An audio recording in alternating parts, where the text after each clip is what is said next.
I'm Graham O'Brien reporting for INDE News. I spoke with Nelson woman Jenny Walker about the fight she's having with Nelson Council and the legal system to stop her dog from being put down. This is a story that all dog owners should take notice of and heed the warning. Could you just tell us briefly about the issue? Okay. Yeah, well, in a nutshell, I was away as an ambassador for Nelson City Council going to Miyazu in Japan for a sister city exchange.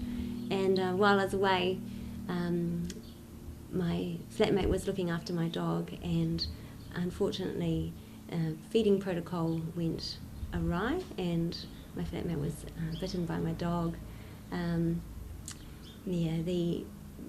She was quite happy to look after her, and she was fine to do that. But the instructions weren't really followed for the time of feeding, and so unfortunately she received some bites and some stitches.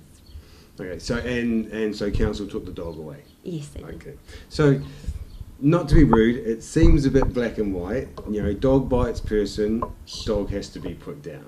So is it so black and white? It's really not so black and white. Yeah, there are many different steps that the council could take rather than going from 0 to 100%, destroy the dog. And I felt they didn't take any of the other steps that could have been the process that they could go through. And we ended up having to go to court over it. Yep. So just going back, so the dog was on your property is fenced, there's no problem, it's not running around, it wasn't a dangerous dog. No, that's and it right. all happened inside your house. Yeah, that's right. Yeah, she wasn't at large. She was at home. She was in her safe environment where she knew my flatmate, and they'd lived together for over a year, and my flatmate had fed my dog on occasion and looked after her a few days here and there. So they were well known to each other, and so the environment was fenced, and it was a safe place for her to be. Yeah. So you said before, you've been to, obviously now you've been through a bit of the court process. Tell us a little bit about that. Yeah, so that's been quite challenging. So obviously for me, first time to be dealing with courts for anything, I felt a lot of that happened originally at the district court. Things were steered in one direction, and story wasn't heard fully, basically the onus of proof was reversed, and I was made guilty before and having to prove myself innocent rather than innocent till proven guilty. Sure. So and the court process, was it just a district court? So we went to district court and then through to High Court, and then to application for leave for the Court of Appeal, which has been declined. Also to the Supreme Court, and it's been declined as well. So, wow. Yeah. So, and about how long has this been going on now? This has been going on for just over a year. So your dog's been taken away for a year, and it's being held. That's right, held in the pound. Yeah, locked up. Yeah, and are you allowed to go and see your dog? I've been able to see her a few times, but they've actually stopped me from being able to see her now. So. It's harsh. So what? So now you know more about the law. What is the actual law when it comes to dog bites person?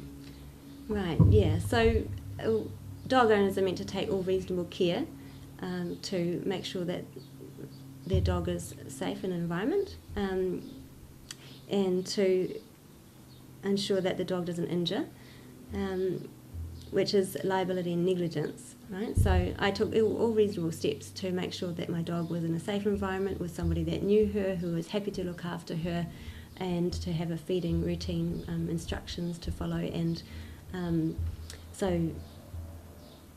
those reasonable steps of care were taken. And is there any other? And you said before about strict liability. Yeah. So the thing is, in the dog law, it is liability and negligence, but they are actually using strict liability as their means to go about it. And strict liability basically gives you no rights. You don't have any right to defend the case. So it's being enacted wrong. And where did that come? Because that's not in the dog law. So where did that No. come from? So in 1984, there was a case where they used strict liability in that case, and then that's been used as a precedent ever since. So for the last 30 years, they've been doing that Wow. that way.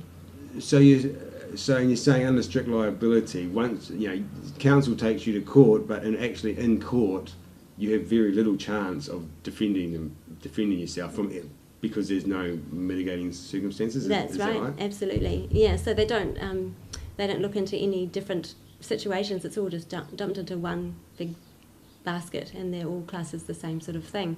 But there's different circumstances for everybody, and everything that happened. So she wasn't out and about attacking people. It's actually just a specific thing that went wrong in this instance, and the human error was admitted at the time that the protocol wasn't followed, and so it's It's a hard one, all right. And you've been looking into these dog law cases. Has this affected many people? So you've said in 30 years, over the last 30 years, has these laws been challenged? Yeah, absolutely. So because they're ruling on strict liability, there's been a lot of dogs that have end up being destroyed, and owners' lives destroyed as well because their dog has been taken. So it's been used as a precedent now. However, it's still not in the law. So Parliament sets the law, and the law says, it's liability and negligence. Take all reasonable steps. However, they're placing strict liability on it, which is incorrect. So if we went back to the first stage, dog bites your flatmate, council gets involved. In a perfect world, what do you think should have been done from that step, rather than going the full hog and going straight off to court? Right. Yeah. Well, I really feel that there could have been remedial steps happen. There could be rehabilitation, training. There could be all sorts of other steps that could happen before having to go through to court. And I had a lot of those things lined up and set up to be doing. However, they just got denied and denied and denied. So you're saying that, outside of basically going to court and going the full 100% against you, there's no steps in between that people can take. Right. So there are things that the council can do. So they can give you a warning. They can say that it's a menacing dog, a dangerous dog. However, they didn't do any of those steps. They went from 0 to 100% outright and just said, that's it. There's no chance for this dog. And so I think that's incorrect, because at least even the SPCA, they do retraining, they do all sorts of steps in between, but the council doesn't with the pound. They just, they'll send it straight. They'll either deny it or they'll send it straight through to court. Yep. And it seems pretty harsh, because on your own property, and if it's careful properly, and everyone makes a mistake. That's and I'm right. Sure many dogs make mistakes. Obviously, they might not all come to the attention of council or the law, but it does seem harsh that you're punished with death for a mistake. That's right. Yeah, and her life is really valuable. It's really important to me. She's part of my family, and for the person who looked after her was quite happy to look after her. It admitted making a mistake. It was human error as well. Yes, my dog made a mistake. Everybody does make mistakes, but to destroy a life and to not give her a chance to be rehabilitated, be trained, and to move past those things, I just find that it's really shocking. We're meant to look out for our animals. We're here to look out for them and work through things with them, not to just destroy them. Yeah, exactly. And Jenny, we wish you well. I hope this video helps and makes people aware, and you get some support. And I hope things go well for you with the next part of your case. Thank you. I'm Graham O'Brien, reporting for INDE News.